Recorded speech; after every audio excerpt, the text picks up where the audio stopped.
السلام علیکم ورحمۃ اللہ وبرکاتہ۔ بسم اللہ الرحمن الرحیم۔ دوستو، امام اعظم ابو حنیفہ رحمۃ اللہ تعالی کا ایک مخالف تھا۔ اس کو پتہ چلا کہ امام اعظم ابو حنیفہ رحمۃ اللہ تعالی کے والد محترم فوت ہو چکے ہیں اور والدہ بوڑھی ہیں۔ 90 سال کے قریب والدہ کی عمر تھی۔ وہ مخالف ایک دن امام اعظم ابو حنیفہ رحمۃ اللہ تعالی کے پاس آیا اور کہنے لگا کہ شرع شریف میں یعنی شریعت میں حکم ہے کہ تم بیواؤں کا نکاح کر دو۔ تمہاری والدہ چونکہ بیوہ ہو چکی ہیں، میں نے سنا ہے کہ بڑی خوبصورت ہیں، حسین و جمیلہ ہیں، تو میں چاہتا ہوں کہ میں ان کے ساتھ نکاح کروں۔ حضرت امام اعظم ابو حنیفہ رحمۃ اللہ تعالی نے سنا تو بھانپ گئے۔ فرمانے لگے، بھیا، میری والدہ عاقلہ بالغہ ہیں اور اس عمر کی عورت کو شرعی طور پر اپنا فیصلہ خود کرنے کا اختیار ہوتا ہے، میں ان کے سامنے جا کر بات کر دیتا ہوں۔ اس نے کہا، بہت اچھا۔ حضرت امام اعظم ابو حنیفہ رحمۃ اللہ تعالی نے اپنے گھر کی طرف جانے کے لیے 2 قدم اٹھائے تو کیا دیکھا کہ اس آدمی کے پیٹ کے اندر کوئی درد اٹھا۔ اسی درد کے اندر وہ بندہ گرا اور وہیں پر اس کی موت آ گئی۔ امام اعظم ابو حنیفہ رحمۃ اللہ تعالی فرمایا کرتے تھے کہ ابو حنیفہ کے صبر نے ایک بندے کی جان لے لی۔ دوستو، اسی لیے کہتے ہیں کہ اللہ والوں کو کبھی بھی تنگ نہ کیا کریں۔ دوستو، اسی طرح انگریزوں کے دور حکومت میں ایک مشہور عیسائی پادری دہلی آیا۔ انگریز وائسرائے سے ملاقات کی اور کہا کہ میں کسی بڑے مسلمان عالم کے ساتھ مناظرہ کرنا چاہتا ہوں۔ تو اسے بتلایا گیا کہ مسلمانوں کا بڑا عالم اور رہنما موجودہ دور میں حضرت شاہ عبدالعزیز محدث دہلوی رحمۃ اللہ تعالی ہیں۔ حضرت شاہ صاحب نے مناظرے کے چیلنج کو قبول کر لیا۔ ایک تاریخ طے ہو گئی۔ بڑی دنیا تماشے کے لیے موجود تھی۔ عیسائی پادری نے شاہ صاحب پر 3 اعتراضات کر لیے کہ ان کا جواب دو۔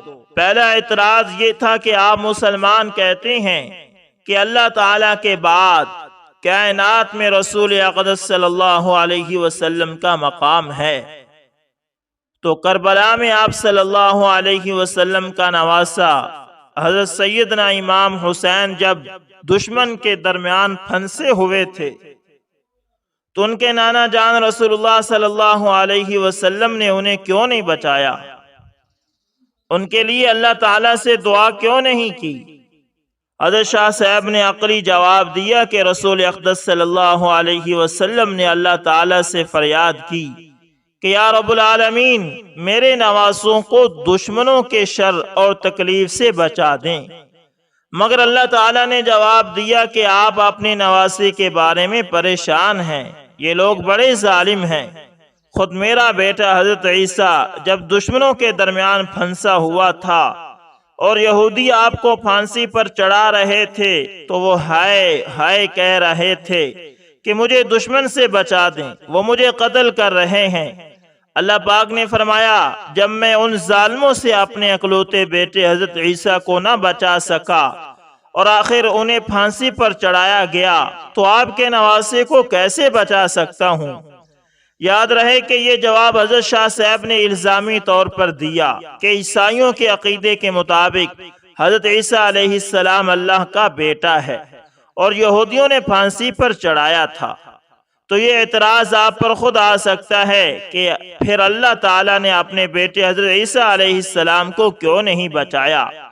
اس جواب پر پادری لاجواب ہو گیا۔ شاہ صاحب کی طرف سے عقلی جواب تھا کہ یہ اعتراض تو اللہ پر بھی آتا ہے کہ بیٹے کو کیوں نہیں بچایا۔ پادری نے دوسرا اعتراض یہ کیا کہ ایک بڑے شہر میں ایک چوک ہے، چوک میں ایک آدمی سو رہا ہے اور اس کے ساتھ ایک دوسرا آدمی بیٹھا ہوا ہے۔ اب ایک مسافر وہاں پہنچا، اس کو راستے کا علم نہیں، اب وہ مسافر راستے کے بارے میں کس سے پوچھے گا؟ جو سو رہا ہے اس سے پوچھے گا یا جو جاگ رہا ہے؟ حضرت شاہ صاحب نے بڑا حکیمانہ جواب دیا، فرمایا مسافر کو تو راستے کا پتہ نہیں، بلکہ جو بیٹھا ہوا ہے اسے بھی راستے کا علم نہیں۔ وہ دونوں سوئے ہوئے شخص کا انتظار کریں گے کہ جب یہ جاگ اٹھیں گے تو دونوں ان سے راستے کے بارے میں معلومات لیں گے۔ پادری کا مطلب یہ تھا کہ آپ مسلمان کہہ رہے ہیں کہ حضور پاک صلی اللہ علیہ وسلم وفات پا گئے ہیں اور حضرت عیسیٰ علیہ السلام آسمانوں میں زندہ ہیں، تو دین میں رہنمائی حضرت عیسیٰ سے لینی ہے، نہ کہ حضرت محمد صلی اللہ علیہ وسلم سے جو وفات پا چکے ہیں۔ تو شاہ صاحب بات سمجھ گئے تھے اور ایسا پیارا جواب دیا کہ عیسیٰ علیہ السلام بھی خود رسول پاک صلی اللہ علیہ وسلم کی شریعت پر عمل کریں گے اور آپ صلی اللہ علیہ وسلم سے ہی رہنمائی لیں گے۔ اس جواب پر پادری بڑا شرمندہ اور لاجواب ہو گیا۔ تیسرا اعتراض پادری نے یہ کیا کہ میرے ہاتھ میں انجیل ہے، آپ قرآن پاک لے آئیں اور دونوں کو آگ میں ڈالتے ہیں، جو کتاب حق پر ہوگی اور آگ میں محفوظ رہے گی، اور جو حق پر نہیں ہوگی وہ جل جائے گی۔ حضرت شاہ صاحب نے بڑا ایمان افروز جواب دیا، فرمایا یہ تو کتابوں کی توہین ہے کہ آگ میں پھینکے جائیں۔ آپ اپنی کتاب سینے سے لگائیں اور میں قرآن مجید کو سینے سے لگاتا ہوں اور آگ میں چھلانگ لگاتے ہیں، جو بندہ حق پر ہوگا وہ آگ میں نہیں جلے گا۔ اصل میں پادری نے انجیل کتاب پر ایسا مثالہ لگایا تھا جس پر آگ اثر نہیں کرتی تھی۔ اس پر پادری مناظرہ ہار کر میدان سے بھاگ گیا۔ اللہ اکبر، اللہ اکبر۔ دوستو اسی طرح حضرت شاہ عبدالعزیز محدث دہلوی رحمت اللہ تعالی کے نواسے حضرت مولانا محمد یعقوب صاحب دہلوی مہاجر مکی رحمت اللہ تعالی کا واقعہ ہے کہ ایک بار آپ بازار میں کچھ خریدنے تشریف لے گئے، کوئی چیز خریدی اور تھیلے میں سے دام نکال کر دکاندار کو دیے۔ ایک بدو نے دیکھا اور جب آپ چلے آپ کے پیچھے ہو لیا۔ جب آپ اپنے گھر کے قریب گلی میں پہنچے تو وہ بدو آپ کے ہاتھ سے تھیلی اچک کر بھاگ نکلا۔ آپ نے اس کا کوئی تعاقب نہیں کیا، اپنے گھر میں داخل ہو کر زنجیر لگا لی۔ اب وہ بدو جس گلی سے نکلنا چاہتا تھا اسے وہ راستہ نہ ملتا، لوٹ کر پھر وہاں ہی پہنچ جاتا جہاں سے چلا تھا۔ بہت پریشان ہوا، آخر سمجھا کہ یہ شیخ کا مال لینے کے سبب ہے۔ دروازے پر آ کر شیخ کو پکارا، یا شیخ۔ اب شیخ بولتے نہیں، پھر اس نے گلی سے نکلنا چاہا مگر راستہ بند۔ پھر شیخ کو پکارا، جواب نہ دار۔ آخر اس نے شور و غل مچانا شروع کیا کہ لوگو دوڑو، مجھ کو مار دیا۔ محلے کے لوگ آئے اور پوچھا۔ بدوی نے کہا کہ اس گھر میں کون رہتا ہے؟ اس نے مجھ پر ظلم کیا ہے۔ لوگوں نے اس کو ڈانٹا کہ اس میں تو ایک بڑے بزرگ رہتے ہیں۔ اس نے کہا کہ انہیں باہر بلاؤ، تب میں بتلاؤں گا۔ لوگوں نے منت سماجت کر کے حضرت کو بلایا، حضرت تشریف لائے۔ بدوی نے کہا انہوں نے مجھ پر ظلم کیا ہے کہ میں نے ان کی تھیلی چھینی تھی، اب مجھ کو راستہ نہیں ملتا، اب میں تھیلی واپس کرنا چاہتا ہوں تو یہ بولتے نہیں۔ ان سے کہو کہ اپنی تھیلی لے لیں اور میری جان چھوڑیں۔ لوگوں نے حضرت سے عرض کیا کہ تھیلی لے لیجئے۔ آپ نے فرمایا میں تھیلی نہیں لے سکتا۔ جب اس نے تھیلی چھینی تھی اس وقت مجھ کو یہ خیال ہوا کہ افسوس یہ شخص اس غضب سے دوزخ میں جاوے گا۔ میری طبیعت نے اس کو گوارا نہ کیا کہ میرے سبب سے ایک بھائی مسلمان دوزخ میں جاوے، اس لیے میں نے یہ اس کو ہبہ کر دیا تھا، اب ہبہ سے رجوع نہیں کرتا۔ اللہ اکبر، ایسے ہوتے تھے اللہ والے۔ دوستو اسی طرح حضرت شاہ عبدالعزیز محدث دہلوی رحمت اللہ تعالی کے زمانے میں بدعت کی بہت کثرت ہو گئی تھی اور دلی کے لال قلعہ میں ہر بدعت جاری تھی، سنت کا پتہ نہیں تھا، بس بدعات اور خرافات پھیلی ہوئی تھی۔ تو شاہ عبدالعزیز رحمت اللہ تعالی کے زمانے میں لوگوں نے ایک شوشہ اٹھایا اور وہ یہ کہ نبی کریم صلی اللہ علیہ وسلم کی ایک تختے پر تصویر بنائی جو بہت رنگین اور خوشنما تھی، اور ہاتھی منگا کر اس پر وہ تصویر رکھی اور جلوس نکالا۔ ہزاروں آدمی پیچھے جمع ہو گئے، اور ظاہر بات ہے کہ جب حضور صلی اللہ علیہ وسلم کی شبی مبارک کا نام آ جائے تو طبعی طور پر مسلمان ٹوٹ پڑتے ہیں۔ یہاں تک تو ان کی حرکت تھی۔ پھر آدمی بھیجا حضرت شاہ عبدالعزیز رحمت اللہ تعالی کے پاس کہ شبی مبارک کا جلوس نکل رہا ہے، آپ اس میں شریک ہوں۔ اور مقصد یہ تھا کہ انہوں نے اگر انکار کر دیا تو ہم کو کہنے کا موقع مل جائے گا کہ ان لوگوں کو حضور صلی اللہ علیہ وسلم سے محبت نہیں۔ حضور صلی اللہ علیہ وسلم کے نام کی تصویر تھی، ہم نے بلایا مگر وہ نہیں آئے، اور اگر آ گئے تو کل کو ان کو کچھ کہنے کا موقع نہیں رہے گا۔ بہرحال اس شخص نے جا کر کہا کہ شبی مبارک کا جلوس نکل رہا ہے، آپ بھی شرکت کریں۔ شاہ صاحب رحمت اللہ تعالی نے فرمایا، اچھا شبی مبارک کا جلوس نکل رہا ہے۔ تمام طلباء کو کہا کہ سب چلو۔ لوگوں نے خوشی کا اظہار کیا، جو اپنے تھے وہ بھی خوش ہوئے کہ اب فتنہ نہیں ہوگا، اور جو فتنہ پرداز تھے وہ یوں خوش ہوئے کہ اب ان کی زبان بند ہو جائے گی، اب یہ کسی بدعت سے روک نہیں سکیں گے۔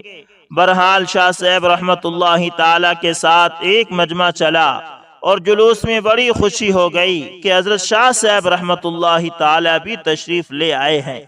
حضرت شاہ صاحب رحمت اللہ تعالی نے بہت ہی ادب سے شبی مبارک کی زیارت کی۔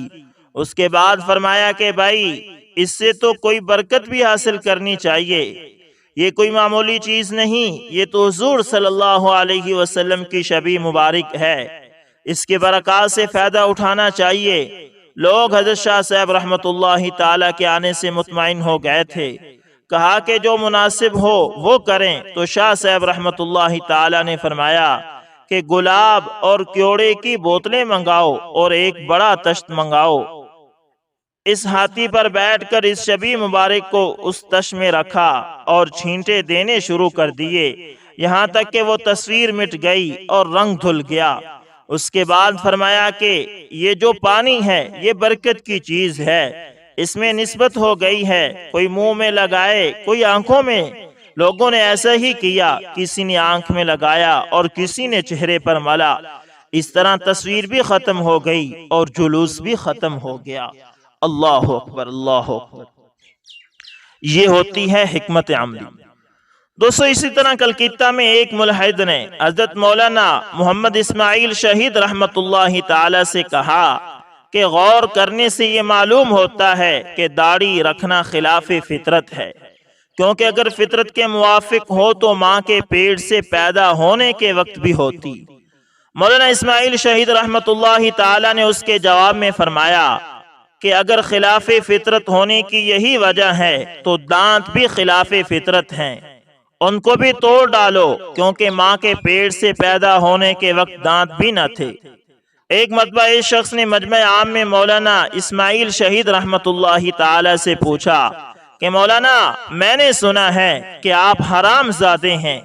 شاہ اسماعیل شہید رحمت اللہ تعالی نے بہت متانت اور نرمی سے فرمایا، تم سے کسی نے غلط کہا، شریعت کا قاعدہ ہے الولد للفراش، سو میرے والدین کے نکاح کے گواہ اب تک موجود ہیں، ایسی باتوں کا یقین نہیں کیا کرتے۔ وہ شخص پاؤں پر گر پڑا اور کہا کہ مولانا میں نے امتحاناً ایسا کیا تھا، مجھے معلوم ہو گیا کہ آپ کی تیزی سب اللہ کے واسطے ہے۔ اللہ اکبر۔ دوستو اہل اللہ کی یہ حالت ہوتی ہے کہ ان کی ذات کو جس قدر کوئی برا کہے وہ اپنے کو اس سے بھی بدتر مانتے ہیں اور جانتے ہیں۔ اللہ اکبر، اللہ اکبر۔ دوستو اسی طرح حضرت ابو حفص حداد رحمت اللہ تعالی کو جوانی میں ایک لڑکی سے عشق ہو گیا، اور اس کو حاصل کرنے کے لیے آپ رحمت اللہ تعالی نیشا پور کے ایک بہت معروف و مشہور جادوگر سے ملاقات کرنے کے لیے گئے، لیکن اس جادوگر نے یہ شرط لگا دی کہ آپ 40 یوم خدا کی عبادت کو ترک کر کے میرے پاس آتے رہنا۔ چنانچہ حضرت ابو حفص نے لڑکی کو حاصل کرنے کے لیے اس کی ہدایات پر عمل کیا۔ جب 40 یوم کے بعد اس جادوگر کے پاس پہنچے تو اس نے طرح طرح کے جادو کرنے شروع کیے، مگر ایک بھی کاریگر نہ ہو سکا۔ آخر جادوگر نے کہا کہ اس 40 یوم میں تم نے ضرور کوئی نیک عمل کیا ہے۔ تو آپ رحمت اللہ تعالی نے فرمایا کہ میں نے تو کوئی ایسا عمل نہیں کیا، البتہ اتنا تو ضرور ہوا کہ راستے میں پڑے ہوئے پتھر کانٹے وغیرہ اٹھا کر اس نیت سے پھینک دیتا تھا کہ کسی کو ٹھوکر نہ لگے۔ یہ سن کر جادوگر نے کہا کہ کس قدر افسوسناک ہے کہ آپ ایسے خدا کی عبادت سے گریزاں ہیں جس نے معمولی سی نیکی کو وہ قبولیت عطا کی کہ میرے تمام جادو ناکام ہو کر رہ گئے۔ آپ نے اسی وقت خالص دل سے توبہ کر کے خدا کی عبادت کو اپنا مشغلہ بنا لیا، اور آپ بعد میں بہت بڑے عظیم المراتب بزرگوں میں سے ہوئے۔ اللہ اکبر، اللہ اکبر۔ دوستو، حضرت ابو محمد مرتعش رحمت اللہ تعالی جو عظیم المرتبت بزرگ تھے، ابتدائی دور میں ایک بار آپ بغداد کے کسی محلے سے گزر رہے تھے کہ پیاس محسوس ہوئی، اور جب آپ نے کسی ایک مکان پر جا کر پانی طلب کیا تو ایک نہایت حسین و جمیل لڑکی پانی لے کر آئی، اور وہ لڑکی اتنی حسین و جمیل تھی کہ آپ اس کو دیکھتے ہی اس پر عاشق ہو گئے۔ پھر آپ نے لڑکی کے والد سے اپنی قلبی کیفیت کا اظہار کیا تو اس نے بخوشی لڑکی کا نکاح آپ سے کر دیا، اور آپ کو اس سے بے حد لگاؤ ہو گیا، اور نماز روزہ سے کچھ لطف نہیں رہا۔ ایک دن خلوص یعنی خالص دل سے نماز پڑھنے کی کوشش کی، مگر اس حسین لڑکی سے بے حد لگاؤ ہونے کی وجہ سے نماز میں دل نہیں لگا۔ فوراً غیب سے آواز آئی، اے ابو محمد، جو دل مخلوق کی محبت میں اس طرح گرفتار ہو، اس دل میں خالق کی محبت کیسے آ سکتی ہے؟ غیب سے یہ آواز سن کر آپ کافی دیر تک روتے رہے۔ اس کے بعد آپ خلوص دل سے خدا کی یاد اور عبادت میں لگ گئے، اور خدا سے اپنی غلطی کے لیے توبہ کرتے رہے۔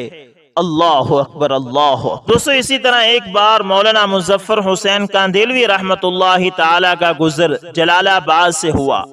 وہاں پر دیکھا کہ ایک مسجد ویران پڑی ہوئی ہے۔ حضرت نے وہاں نماز پڑھی، پانی کھینچا، وضو کیا، مسجد میں جھاڑو دی۔